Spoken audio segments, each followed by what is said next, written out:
திருப்பாடல்கள் அதிகாரம் 81 இறைவசனங்கள் 1 முதல் 16 முடிய. திருவிழா பாடல். நமது வலிமையாகிய கடவுளை மகிழ்ந்து பாடுங்கள், யாக்கோபின் கடவுளை புகழ்ந்து ஏத்துங்கள்.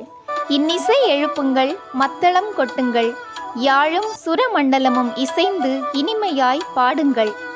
அமாவாசையில், பௌர்ணமியில், நமது திருவிழா நாளில் எக்காளம் ஓதுங்கள். இது இஸ்ரேல் மக்களுக்குரிய விதிமுறை, யாக்கோபின் கடவுள் தந்த நீதி நெறி. அவர் எகிப்துக்கு எதிராக சென்ற பொழுது யோசேப்புக்கு அளித்த சான்று இதுவே.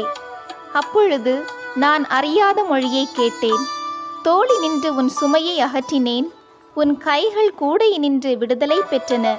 துன்ப வேளையில் என்னை நோக்கி மன்றாடினீர்கள், நான் உங்களை விடுவித்தேன்.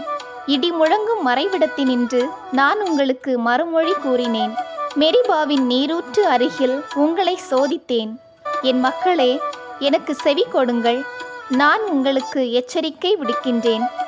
இஸ்ரேலரே, நீங்கள் எனக்கு செவிசாய்த்தால் எவ்வளவு நலமாயிருக்கும். உங்களிடையே வேற்று தெய்வம் இருத்தலாகாது, நீங்கள் அந்நிய தெய்வத்தை தொழலாகாது. உங்களை எகிப்து நாட்டினின்று அழைத்து வந்த கடவுளாகிய ஆண்டவர் நானே.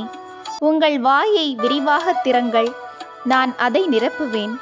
ஆனால் என் மக்கள் என் குரலுக்கு செவிசாய்க்கவில்லை, இஸ்ரேலர் எனக்கு பணியவில்லை. எனவே அவர்கள் தங்கள் எண்ணங்களின்படியே நடக்குமாறு அவர்களின் கடின இதயங்களிடம் அவர்களை விட்டுவிட்டேன்.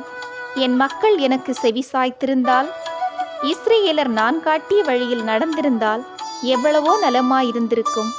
நான் விரைவில் அவர்கள் எதிரிகளை அடக்குவேன். என் கை அவர்களின் பகைவருக்கு எதிராக திரும்பும். ஆண்டவரை வெறுப்போர் அவர் முன் கூனி குறுகுவர். அவர்களது தண்டனை காலம் என்றென்றுமாயிருக்கும். ஆனால் உங்களுக்கு நயமான கோதுமையை உணவாக கொடுப்பேன், உங்களுக்கு மலை தேனால் நிறைவளிப்பேன்.